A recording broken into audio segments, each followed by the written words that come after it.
You ask Tiger to solve. This deals with linear equations with one unknown.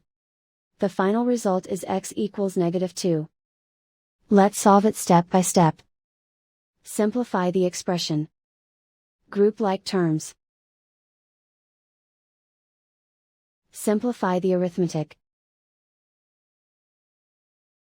Group all x terms on the left side of the equation. Subtract 3x from both sides.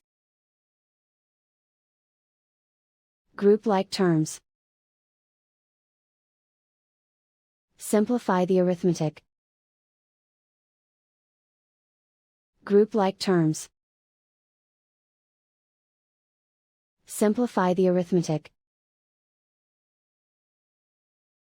Group all constants on the right side of the equation. Subtract 9 from both sides. Simplify the arithmetic.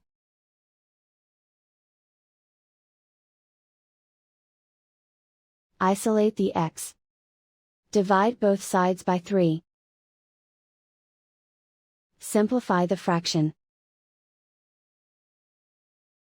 Find the greatest common factor of the numerator and denominator. Factor out and cancel the greatest common factor. And so the final result is x equals -2.